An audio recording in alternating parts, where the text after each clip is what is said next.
Hello everyone, it's Conspira Lucy, aka Luke here, and welcome back to another episode of Conspira C's RuPaul's Drag Race All-Stars 11.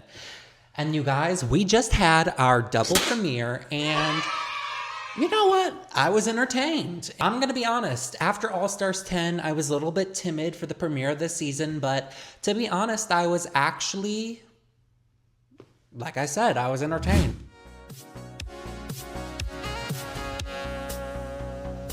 So first off, I think we need to go through the performances of each episode and just go through the main challenges. So episode 1, they did this like 80s inspired, not rap challenge, this 80s inspired girl group challenge. And for the most part, I think everybody did relatively well. I don't think anybody flopped. I think the top 3 was obvious. I think Morphine, Morgan, and Dawn were truly the top 3. Here I am saying truly. I see you. I see you, the person who said I say truly too much. And to be honest, you are right. But that's the only time I'm going to say truly in this video, other than the time that I'm saying truly, because I'm referencing you saying that I say truly a lot. Anyways, but I think Morgan, Dawn, and Morphine were truly the... You got me. You truly... Oh. I'm in the truly prison. I can't say it. Y'all, call me out. If I say truly again in any of my other videos, call me out. But I really do think that they were the top 3. And overall, I think they really did the best. But I will say, it's hard because Morphine is such a good performer. But I will say Dawn did surprise me, considering, you know, she's not known to be a performer. And I thought her outfit in the girl group was really great, and I thought her outfit on the runway was amazing. Spoiler alert, but I think her outfit in the runway was truly giving me... I said truly again.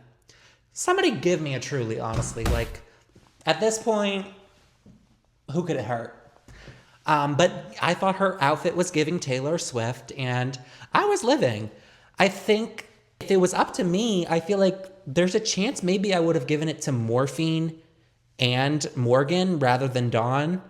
But Dawn's runway was really great, and I do think maybe they gave it to Dawn because she subverted expectations. But Morgan, the way she did that cartwheel, it's like I didn't know that Morgan could do all of that. Like, she really surprised me, and I think that's probably why she got the challenge win, because to be honest, I don't think Morgan has ever showed us that she can do all of that on Drag Race. And everybody else in the challenge, I thought Mystique's outfit in the challenge was a little bit understated, and then her runway was also a little bit understated. And even LaToya Jackson was like, girl, this isn't enough for me, which I feel bad because it's like, I know for her, it's like, this is her first time back in 16 years. And it's like, obviously that's gotta be very nerve-wracking. Akeria, I think she did great, but it's like there's nothing that stood out for me. So it's like she was very safe for me.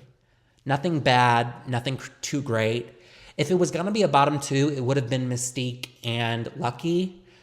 And Lucky in this bracket is, should I say it now? I mean, I really feel like this bracket, because listen, I watched season 17 and I was like, you know what? I feel like Lucky got unlucky. Funny enough, ironically enough. But then we get to this, and it's almost like I feel like All-Stars 11 is kind of proving why Lucky Stars was the first out of her season, which, you know, you never want to hear that when you come back to All-Stars, that your All-Stars run is proving why you were the first out of your season. Because I remember watching season 17 and being like, I feel like if it was just a different challenge, if she had just done something differently, she might have been not the first out. But both of these episodes, I'm like, girl, you were the bottom 1. And I know that's shady, and I live for her drag, and I live for some of her looks, but it just seems like she always comes into the challenge unprepared. It's like, even with this Janet Jackson number, it's like, she's like, oh, well, I want to do crazy makeup for the challenge, but then I have to come back and do Janet Jackson. And it's like, on one hand, I do empathize with her, because it's like, I can't imagine if I did this creature makeup, and then you get on Drag Race and they're like, look like Janet Jackson. Who is the most disrespectful person sitting in this room right now? You tell me. You're being disrespectful. No, That's not good asking you a leadership. question. Look up good Who is the leadership. most Being disrespectful. It's almost like All-Star 7 when they were like, do a Vanna White runway. And it's like all the girls are like, why do I want to do Vanna White? It's like, unless we're doing like a Beyonce runway or doing a Night of 1,000. I liked the Night of 1,000 Miley's. I thought that was cute. But it's like they're always asking you to impersonate somebody else. And I know like impersonation is like a pillar of drag, but it doesn't fit in every queen's wheelhouse. And so I kind of felt for Lucky in that moment. The fact that Morphine and Dawn, both episodes, were just clowning Lucky Starzzz every chance they got. They were treating Lucky like she was Serena Chacha in that moment. Every chance they got, they were like, Lucky's not gonna make it. Which then makes it baffling that Morphine was like, Lucky, why didn't you give me your star? It's like, Morphine, the entire episode, you were talking shit on Lucky, and then you wanna be like, but Lucky, why didn't you give me your star? It's like, girl, you're in such a tiny room. Girl, there ain't no privacy. Lucky heard everything you said about her, and then you expected her to still give you her star.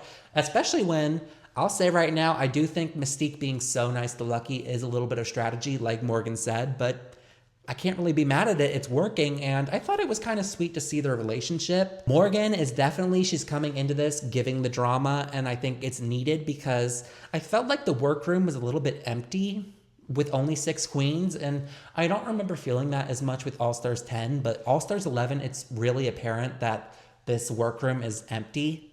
Like there's only 6 queens, but overall it was serviceable. I was entertained by the episode. And then jumping into episode 2, the design challenge, Akeria and Morgan, so Akeria in episode 2 and Morgan in episode 1, they really make it apparent that these queens orchestrate storylines so that they can be in the top. Like Morgan's like, oh my gosh, like I don't know what I'm gonna do for my verse. Like I just don't have anything down. I'm crumpling up the paper. Like I just don't know what I'm gonna do. And it's like, in the reality, if you go look at the viewing parties, Morgan was like, oh, this queen wrote my verse. This queen made my outfit, which is fine. I love that these queens have a whole team of people helping them with their package. But at the end of the day, girl, you didn't write the verse, but you're acting like you wrote the verse, which is par for the course at this point in Drag Race, but it's just so funny to like know that the queen is lying. You know what I mean? And then Akeria, she's like, oh my gosh, like I'm just not prepared on my outfit and I'm helping all these queens. And Akeria, I will give her, it's true, she did help all those queens, but I just feel like she was really playing up the fact that she just didn't know what to do with her outfit and she just hasn't started yet. And it's like, girl, you knew that you had a plan in your head and you were playing that up. Going back to episode 1, Lucky Starzzz painted so... Every time Lucky Starzzz does a human illusion, she always paints so pale. And I'm like, girl, that is not your skin tone. It's like just way too pale of makeup for her skin tone. And Lucky just can't do human drag, and I think we just have to accept that. I do think Morphine needs to have a better attitude because at the end of the day, can you really expect Lucky to give you her point when you were talking shit about her the entire episode? And then she gets the tropical fabric package and then she acts mad that she didn't get piano. And I'm like, girl, tropical is your thing. And you're acting like, oh my gosh, like I'm just set up. I can't do this. It's like, girl, lock in. This was literally meant for you. And you're acting like you've been set up in some way. So that's my thought on the 2 challenges for these first 2 premieres. And now we're going to get into the runways and we're going to rate both episode 1 and episode 2's runways as a package. And I already covered the promo looks and the entrance looks. And so if you want to get my thoughts on those, you can watch my previous video. And if you're new here on Conspira C's, if we like the look, we enact it, which means it's going into law. And if we don't like the look, we veto the look, which means it's not being pushed into law and it's not getting past Congress, okay? Starting up with Akeria, I think Akeria's first runway was really sickening. And the fact that she made it, I was like, wow, like I had no idea that she was such a good seamstress. And this is why I'm like, and I could be wrong, but I don't remember in season 11 or All Star 6, like her being the runway queen or the sewing queen. I had no idea she could sew looks like this. And she's coming into All Stars 11 being like, I'm a sewer, I'm a seamstress, this is what I do. And I'm like, I didn't remember that. But I thought this was really great. I kind of agree with LaToya that her runway could have been a little bit longer just to have like that hoop skirt meeting the ground. But the garment she made for episode 2 was really sickening. She was giving Judy Jetson realness. She was giving futuristic. And I think she had that planned all along. But either way, I'm definitely going to have to enact these looks. She killed it. Moving on to Dawn, I think her first look is honestly giving Taylor Swift realness. She looks so good. The stoning work, there was so much attention to detail. The one thing, though, that was bothering me the whole time was she had kind of messed up her eyeliner in the look, and you could kind of see like the chunk missing. I'm not exactly sure what happened, but it's just those tiny details that I noticed, but it doesn't really matter. She did great. And I think I'll take this time to talk about her lip syncs, because both of her lip syncs, I feel like she relied way too much on props. The first one, it's like, oh, I have these feathers on my nails. And it's like, oh, I'm building up. It's like, girl, we can see the feathers. Just do your reveal. Like, we see it. And in lip sync 2, again, Dawn was relying on this like teacher pointer like prop. And I feel like she's like, oh, she said, honey, I'm going to pull this pointer out and I'm definitely going to win this lip sync. And it's like, girl, you're against Akeria. Just meet the energy of the song. You don't need to be doing all these tricks or whatever, because Akeria just met the energy of the song, and newsflash, she won the lip sync. And so Dawn is 2 for 2 in losing lip syncs. And I just feel like she knows better. She knows that she can do better. And I'm looking forward to, she's got 1 episode left. If she is potentially in the top, like, girl, you need to pull it out in that lip sync, because this is not cutting it. And for Dawn in this runway, I mean, sure, she kind of looks maybe a little bit phallic, but this is just so crazy that she made this for a design challenge. The red looks so good, the appliques, the way she's covered up, the way there's so much structure in the look. She just looks beautiful. And so overall, for these first 2 runway looks, I'm gonna have to enact these looks. Next up, we have Lucky Starzzz. And like I was saying earlier, unfortunately, I just feel like Lucky is kind of letting me down with this bracket. She's not really meeting the expectations that I had for her going into this bracket. Her performance in both challenges has kind of been lackluster. It's like going into her first look and the challenge, it's like there was nothing really that stood out to me in her performance in the verse. And then she comes out as Janet Jackson. And I feel bad because she, again, human drag is not her thing, but she always paints so pale when she's a human. And it's like, girl, you're going in with like, it's basically if I did my makeup and I just put concealer on my whole entire face, that's essentially what she's doing with her makeup. And it's like, you understand dimension when you're doing creature drag, but the second you're doing just like human drag, you're like, I need all this concealer. It's like, you literally look like a ghost. And that's just not gonna be flattering for anybody. And then this second look, it's like, she has like this like shiny fabric. She has the kitschy bar runway, and she's like got this donut on her waist. To be honest, she kind of looked a mess to me. Like none of it really melded together. And overall, I'm gonna have to veto these looks. Unfortunately, I'm sorry, Lucky, but I wasn't impressed. What can I say? And for Morgan, I gotta be honest, she really slayed that Janet Jackson runway. She really looked like Janet Jackson at the Moulin Rouge. And for her second runway look, I was pretty impressed for the fact that she doesn't really sew, even though she won her sewing premiere challenge, which it should be noted that Morgan has won her premiere on season 2 and her premiere on All Stars 11. So that's very impressive. And I thought this was great. So I'm gonna have to enact both of these looks. Great job, Morgan.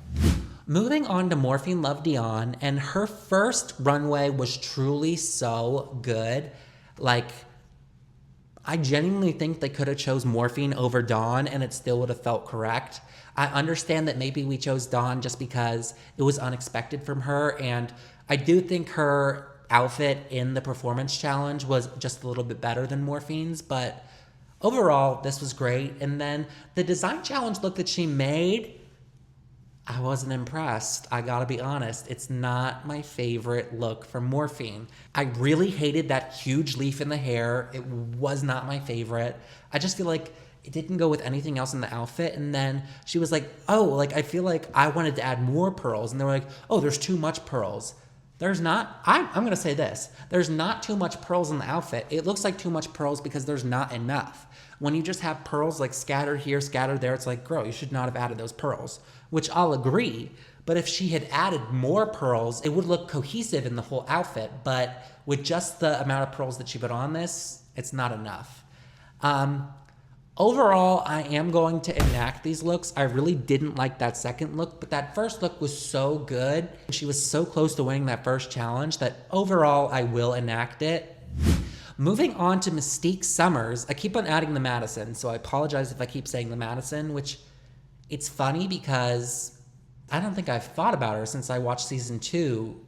What did I watch? I don't know what streaming service it was on, but it was a while ago, right? I watched it in 2020. This first, let's just say in the challenge, I loved the wig she had on, but the like black glittery tracksuit was just maybe not elevated enough. And then the runway, it's just, this is what I'm saying, where it's like, I just don't understand why these queens, it's like, why are we doing clashing shades of purple? It's like, can you not see that those two shades of purple do not go together at all? Like literally at all? And we just don't care, which it's fine. I'm not mad. Well, I am mad at it, but, and you know, it's not fine. I don't know why I said that. It's not fine. Moving on to runway number 2, the look that she made. I don't know why Raven, first of all, it was crazy to see, I loved seeing Raven with both Mystique and Morgan, all of the season 2 sisters, and it's so crazy to see like, dang, Raven has truly made it, and it's like, but she's still sort of peers with Morgan and Mystique, and so there's kind of a hierarchy with like, Mystique is here, Morgan's here, and Raven's here, and it's interesting to see how that all plays out, but Raven was kind of giving her a hard time about her choosing to do the country look. And I feel like choosing the country bar fabrics was actually a smart choice because, again, it's great for storyline. It's like, oh, is she going to like struggle in the country category in this design challenge again? And I do think she redeemed herself from season 2, but obviously that's such a low bar that doing anything would probably make you move up from that low bar. But I think she did do great. I agree with Michelle. Maybe if she opened up this space right here, it might have been better, but overall, it's not like I was greatly impressed by what she did. And so overall, I'm going to have to veto these looks, unfortunately, which this is Mystique's second veto, which makes me sad because I don't want to have to veto her. But when we're looking at these looks, mama, we got to do what we got to do. I have to be honest. So now that we covered everybody's looks, we have to go into their performance. So leading the scoreboard, we actually have Dawn and Akeria tied for 4 points each. Dawn has 2 wins, but she hasn't won any lip syncs yet, versus Akeria has won 1 lip sync and she already got a point from Morphine. And so she is tied with Dawn for 4 points. In second place, we have Morgan McMichaels, who won the first challenge and won the first lip sync. And then we have everybody else, Lucky, Morphine, and Mystique, all tied with 1 point. And it's really fair game to see who could rise above between the 3 of them. But at this point, I think it's between these top 3 at this point. Considering there's only 2 slots, it's like, there's not really that much more time for you to grow and get the 3rd place spot because it's only the top 2. And so at this point, I feel like it's got to be Dawn and Akeria and maybe Morgan if she wins 1 more challenge and rises up to that 2nd place slot. But I don't think at this point, with only 2 people advancing, that Morphine, Mystique, or Lucky can really get to that 2nd place spot. I mean, it would take them winning the next challenge and I guess receiving 1 point during this. I don't know the math, but it's not looking good for them. And overall, I think this first orange bracket that we're getting again for All Stars 11 is entertaining enough, but I just felt like it kind of felt empty, and I don't know. It's like I like the bracket format, but I'm just not excited by this All Star season, unfortunately. And I want to be positive because I do think it's really so surreal to see Morgan back. Just, I don't know why. Seeing Morgan, seeing Akeria, and seeing Mystique back, it's just so surreal for me. And I don't know why I feel that way about Akeria, considering she was on All-Star 6, but This honestly feels like her first All-Star season back. Like, I don't even count All-Star 6 because it just felt like a different Akeria. And this feels like Akeria is back in her full form. But to see Morgan and Mystique back, it's so interesting. I think Mystique is playing the social game. I think Dawn has been playing the social game in a very subtle way. And Morphine has tried to play the social game, but it is not working for her because she's letting her emotions get in the way. And I guess I should say right here, now that I'm thinking about it, I had no idea that Morphine's car crash was as bad as that was. Like, I had no idea that she, like, literally fractured her jaw, fractured her collarbone. And the fact that she got right back up and started performing so soon after that, after just having recovered, just proves how much of a workhorse queen she is. And I really want her to do well in this bracket because she's giving great TV, but I just don't think that her social game is really playing out the way that she wants it to. And so overall, that is my thoughts on the first 2 episodes of All Stars 11. Let me know what your thoughts are down in the comments. Do you agree with my takes? Do you disagree with my takes? Leave a like if you enjoyed the video. Please use the hype feature and hype this video, and subscribe if you enjoyed the video. Thank you guys again for watching the video. All right, you guys, bye.